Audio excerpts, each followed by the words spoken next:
Thanks for joining us here on Indivisible. I'm your host, John Stubbins, and we are thrilled to have you with us, America. Got a great show for you today, so we're going to get on to it. But first of all, go to johnstubbins.com where you can donate.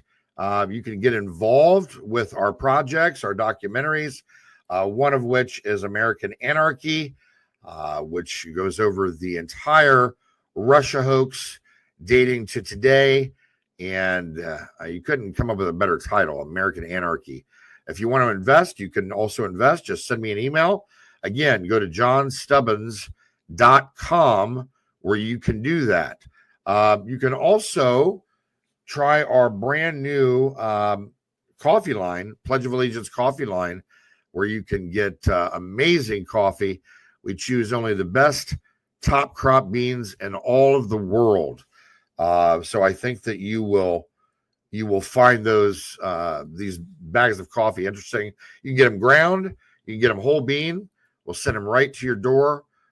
General Flynn himself, right there, you can see holding our American Anarchy bag, and we're real proud to have him. That's John Ferguson standing next to him, and he does all of our blending and roasting and choosing of our beans from around the world to make sure that you coffee snobs get great coffee. And if you're like me, you're going to love great coffee, and that's all I drink. So let's get on with it.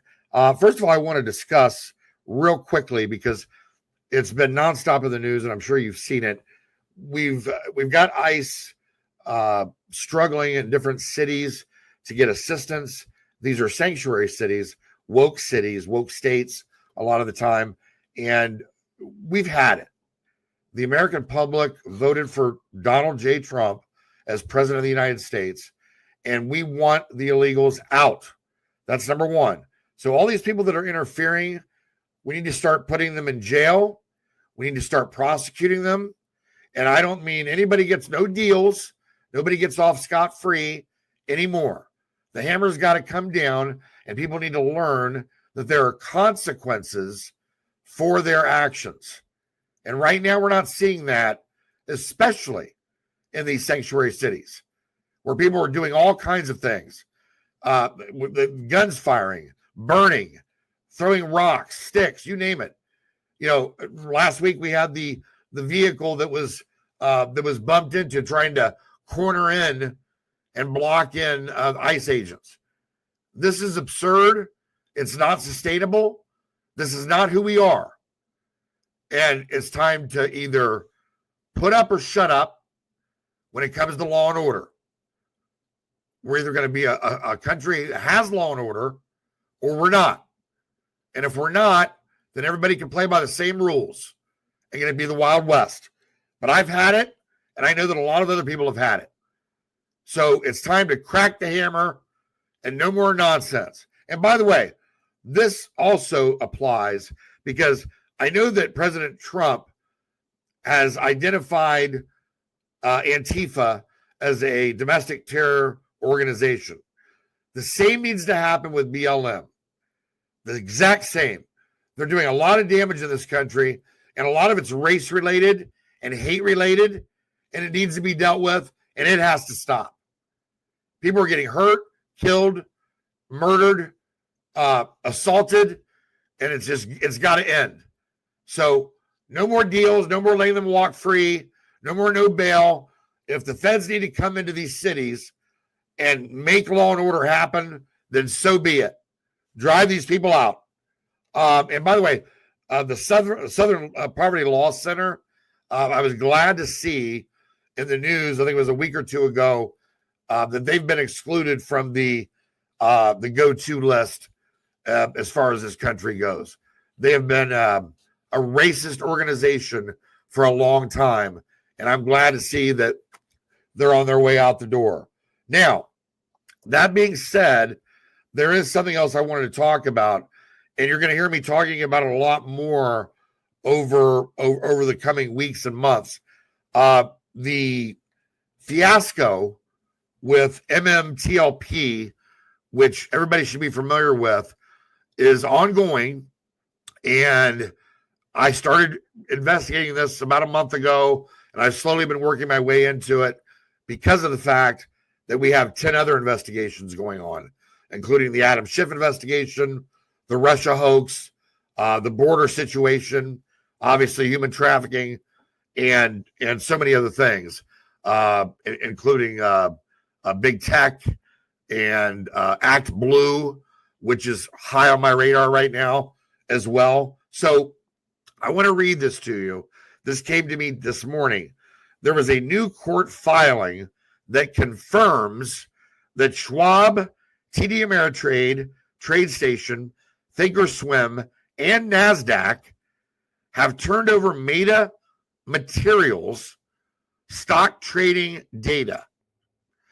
The DTCC in discussions to turn over data for a fee. Citadel, Virtue, Anson Funds, and FINRA are lining up to argue motions to quash discovery. So I want you to keep that in mind, because that nonsense has to be dealt with.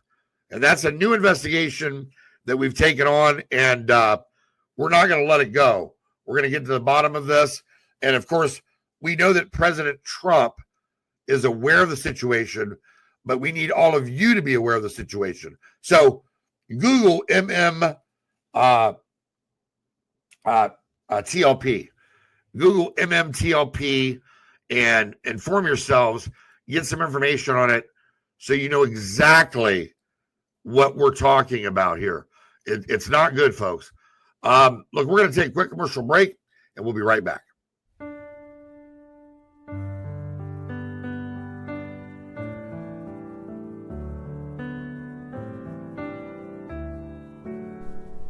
Here's to the overlooked, the overworked, the underappreciated.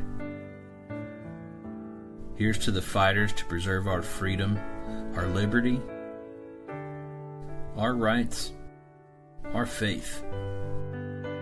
Here's to the workers, the farmers, the first responders, and those who serve so bravely in our military. Here's to Americans who proudly hold tight to our values: God, privacy, freedom of speech, life and liberty. Here's to the patriots who love this country and everything it stands for, who should never be canceled for believing in America and the blessings of liberty. Finally, there's a bank for you, Old Glory Bank, named after the flag that represents the fabric of this great country and the people of Old Glory Nation, the engine of America.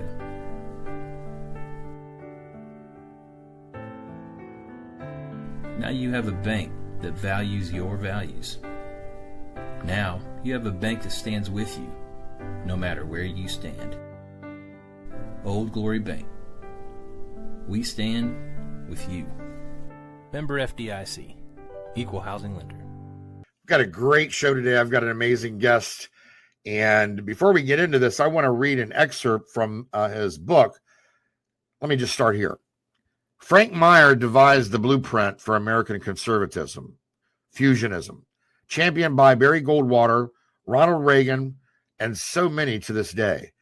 Yet long before and far away, communists in London chanted, "Free Frank Meyer," to block the deportation of a comrade who was their cause célèbre.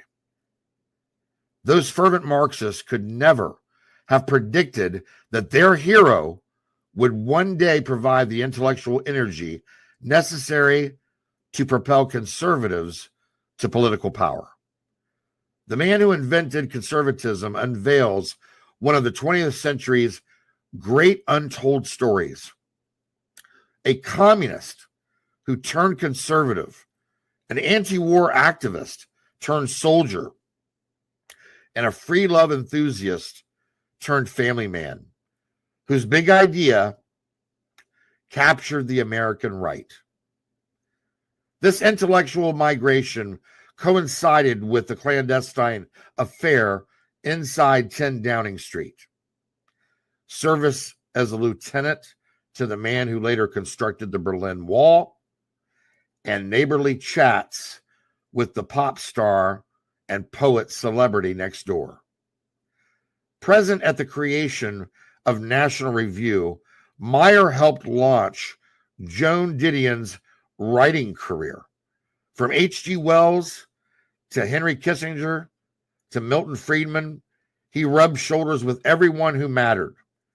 Having discovered Meyer's previously unexamined correspondence in an old soda warehouse, Daniel J. Flynn documents this saga in The Man Who Invented Conservatism, exposing the rivalries, jealousies, friendships, and fights that shaped the movement and what it means to be a conservative today. And I wanted to read that because I thought that that was so important to tell you. And I'm about 3/4 of the way done with this amazing book. And I got to tell you, folks, it's just incredible. Make sure that you go out and buy this book. And I'm going to be scrolling at the bottom of the screen so that you can go and check out Daniel J. Flynn. He works as a senior editor at the American Spectator. I want to bring onto the show now Daniel J. Flynn, who's an author, senior editor, as I said, at the American Spectator, visiting fellow at the Hoover Institution. He's authored 7 other books, including Blue Collar Intellectuals, When the Enlightened and the Everyman Elevated America, Conservative History of the American Left, Cult City on Jim Jones, Harvey Milk, and 10 Days That Shook San Francisco. How you doing, Daniel? Outstanding. Thank you for having me. Well, we're thrilled to have you. And look, I got to tell you, I've been so intrigued while reading this book. The deeper I get into it, the more I'm into it. I wish I had the ability and the time to be able to sit down and read it all the way through, but I just can't get it done. And so I'm getting it done piece by piece. Well, it's a big book. It is a big book, but it's great. And kudos to you for writing it. I think it's an amazing piece. The last book author that I had on that really moved me with his book was my friend James Rosen, White House chief correspondent for Newsmax, on his Anton Scalia book, which, by the way, he's working on part 2 of that book as we speak, but another fantastic book. So first of all, what made you write the book? Well, there's a lot of people that like to write books about figures that have many books written about them, like Adolf Hitler or Winston Churchill or Abraham Lincoln or Julius Caesar. I would rather write a book about someone where there's not a lot written about, someone that we should know about but don't. And I think Frank Meyer fits into that category. When he was on with Mike Wallace in 1961, Wallace said, I would venture to guess that maybe 1 in 1,000 of my viewers knows who you are, but I'm told that William F. Buckley hangs on your editorial advice and Barry Goldwater solicits you for political advice. Tell me, who is Frank Meyer? I think if 1 of 1,000 of Mike Wallace's viewers knew who Frank Meyer was in 1961, the situation is probably a little bit more desperate now. Maybe it's like 1 in 10,000. But I think for anyone who does pick up the book, they realize very quickly why it is they should know about Frank Meyer, and also why it is that we don't know about Frank Meyer. Because on the left, there was a concerted effort amongst the communists to bury his history. We know this because their phones were tapped. We had British intelligence listening in on their conversations. And when Frank Meyer turned on the communists, here they were saying, what are we going to do about our history? And they are caught dead to rights saying, well, we need to rewrite the history. We need to rewrite the history of the students' movement. What they meant by that was Frank was the Johnny Appleseed of communism in Great Britain. That all went down. It all got thrown down the memory hole. And on the conservative side of things, unfortunately, Frank's papers were lost in a warehouse for many years. And it took me several years, but I found them. And so on the one side, on the liberal side, the left-wing side, they actively suppressed, they actively censored his history. On the conservative side, it was more like neglect. And it took me a few years, but finally I found this treasure trove in Altoona, Pennsylvania, which is about a 250,000 documents, Frank Meyer's life papers. And it really tells an extraordinary story. Yeah, what's interesting to me is I love the Johnny Appleseed comparison, by the way. Great comparison. Gosh, I remember when I was a kid, we used to watch Johnny Appleseed, the Disney version of the cartoon in school, right? And it was so good. It taught so many kids just wonderful stories back then. Disney has ruined that, haven't they? This reads to me, and it's probably one of the reasons I'm so intrigued by it, is number one, I'm a World War II aficionado. I study World War II history like crazy, and I can't get enough of it because of so many of the mistakes that we're repeating, right? The tendency of history repeating itself. And we see a lot of that in some of the references made in your book. Almost reads, you kind of referred to it, similar to a spy novel, Well, parts of it are that. I mean, Frank wasn't himself a spy, but he was in the above ground party. However, his activities were almost spy-like, and you had spies following him around. I mean, there's 160 pages of MI5 and MI6 surveillance on Frank Meyer that I was able to obtain for the book. And they, as they're following him around, they could tell you what tweed coat he was wearing, what bars he was drinking at, where his mother did her banking at. The one thing they kept out of their reports was at the very time they were watching Frank Meyer, who was the leader of the Communist Student Bureau in Great Britain. He was having an affair with Ramsay MacDonald's youngest daughter. In other words, Ramsay MacDonald being the Prime Minister of Great Britain, Frank Meyer was in fact going into 10 Downing Street when he wasn't there and was messing around with his daughter. Wow. So if you want to take any figure in the history of communism, Che Guevara or Jack Reed, any sort of romantic figure, none of them had the guts to pull off something like that. But Frank Meyer did that. And as he was doing it, probably what would surprise you or your viewers, that there were deportation proceedings taken up against him, and very quickly he was deported from the country. I have a letter from Sheila MacDonald, the Prime Minister's daughter, saying, "Listen, is there anything I can do, Frank?" And I'm sitting there reading it, laughing, saying, there's certainly nothing she could do. In fact, what she did probably helped get him deported from Great Britain. Well, folks, again, the book by Daniel J. Flynn, The Man Who Invented Conservatism, The Unlikely Life of Frank S. Meyer. I find it so fascinating. How old was Frank when he died, He was 62, and he was someone, what he was associated with his whole life. Two things. One was the telephone. He had telephone bills that went up to about a quarter of his income because he was calling everyone. The other thing was the lit cigarette. Frank, like a lot of guys in those days, was a chain smoker. And some of these guys were really living kind of madmen existences. Sure, yeah. And that was back in the days before they started contaminating the cigarettes. So my guy on that have to be Humphrey Bogart. Yeah, and I guess Humphrey Bogart probably smoked a few more because I think he sure died did. 70, something like that.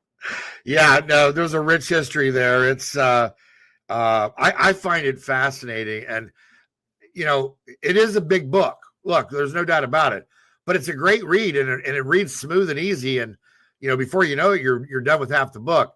When I first started, I got through probably a quarter of it, and then the next time I sat down, probably about half of a quarter, and then the third time I got through almost half. So it's definitely a phenomenal book, and like I said, it's people like you that write these guys. And by the way, and I was just looking over some of the books that you've written. I haven't read Cult City on Jim Jones, but I'm sure that's got to be fascinating as well.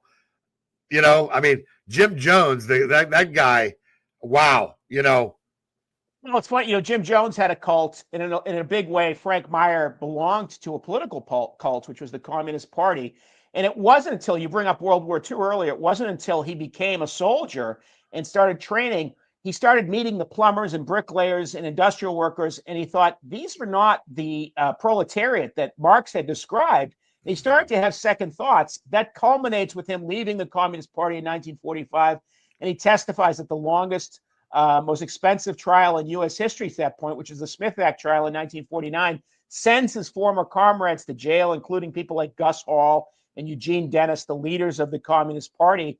And at that point, he felt like he was a marked man, got a firearm, started staying up all night, which is sort of the third thing a lot of people remember about Frank Meyer, is he kept these eccentric hours. He stayed up all night. And that started because I think, he had a legitimate fear of whether the communists might have some retribution towards him. Well, of course. Who wouldn't?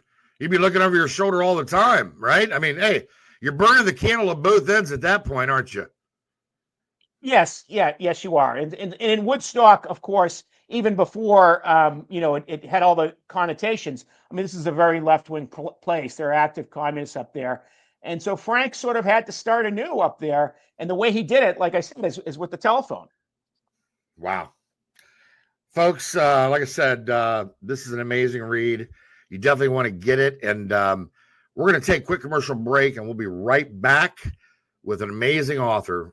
Daniel J. Flynn. Hunter Nation is the ultimate we the people in the conservation community, holding our elected employees accountable to the hunting, fishing, trapping, freedom lifestyle that has brought wildlife back to the healthiest and most thriving condition in our lifetime. HunterNation.org is the epicenter for freedom and wildlife conservation in America.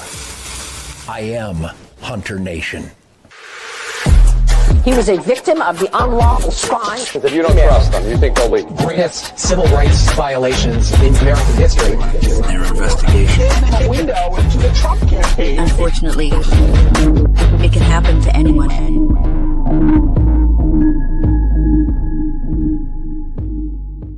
We're back with Daniel J. Flynn. Daniel, I'll take a look at something else, and we can get back to the book here before we expire, but I definitely want to get to this while I have the chance. I want to talk about this op-ed that you wrote. This came out yesterday, right? Correct. The exclusive Daniel Flynn, Frank Meyer, and the Roots of Trump's America First Foreign Policy. You want to talk about that? Yeah, sure. In 1968, Henry Kissinger was selected by Richard Nixon to be his national security advisor in his incoming administration. He knew Frank Meyer, reached out to him and said, what should our foreign policy be? And Frank, at the time, he's an anti-communist bar none since he had left the Communist Party. But he said, listen, if there were no such thing as the Soviet Union, the whole idea of the Vietnam War, the idea of foreign aid, the idea of United Nations, the idea of these entangling alliances, all of this would be a complete farce if it were not for the Soviet Union. In other words, if it were not for this messianic state seeking world domination that was an existential threat to not only ourselves, but to many of our allies, all of this would be a farce. So the day that the Soviet Union goes away, our foreign policy should be something that is more restrained by what America's just interests are. And that was Frank's belief going back to the Sharon Statement. One of his acolytes, Stan Evans, wrote the Young Americans for Freedom Sharon Statement. And therein, he said, our foreign policy should be, restrained by what is in America's just interests. And I think that's been a pretty good, guidepost to go by since then. But obviously, up until very recently, I don't think too many of our presidents have taken that as a compass. It's really interesting because it's amazing how the timing of that op-ed goes along with your book. But thank God that you did it, and I'm intrigued by your work. I'd love to talk to you even more about this because it really looks to me like, when you look at, first of all, just to most conservatives, the idea of going full-blown communist and becoming a conservative, the likelihood is like nil, right? Especially in today's space, as you're laughing and I'm laughing, it's real. It's okay. I liken it to Islamic jihad because you cannot reason with evil. and someone that wants to kill you, someone that believes in their heart and their mind and their soul that beheading you is the only way forward, and there's nothing to discuss. You can't negotiate with that, okay? And these communists, these Marxists, these people that want to destroy our republic right now, that are out there trying to do it, trying to create it, whether it's the CCP or Islamic Jihad or BLM, Antifa, the cartels. Look, to me, they've all gathered together as the new axis of evil, and they're working together to try to burn it down. I mean, they say so. They don't hide it. Yeah. So what are we to do if we know that's how they feel and that's what they want and that's what they're going to do? You're not going to bargain with them. And this is the thing that scares me. I understand it. I'm a military veteran. I get it. I know you get it. But to the average American out there that has a family that works, that doesn't have time to keep up with all of this and the intricacies of it, they don't understand that if you're face to face with one of these individuals, they will kill you. And we're seeing it all over the place in these woke cities, in these sanctuary cities. People are dying in America, innocent civilians. I think with regard to Frank, just to put an optimistic spin on this, people would have said what you're saying about Frank Meyer in his day, but yet, one day he reads The Road to Serfdom by Friedrich Hayek, and he has an epiphany, and he thinks, gee, the last 14 years of my life have been a waste. I've been wrong.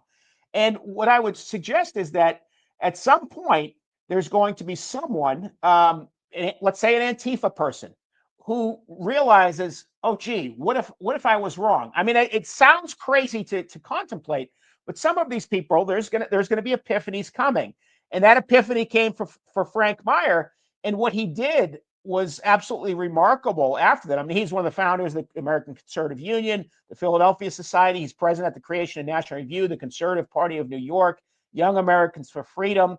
He comes up with this idea of fusionism, where he basically says that tradition and freedom are not in conflict, they're in cooperation. You take away thousands of years of Western civilization tradition, and freedom's going to go with it. That was his big idea, and that was what was left behind in 10 years after his death, about when Reagan gives a speech at the Conservative Political Action Conference.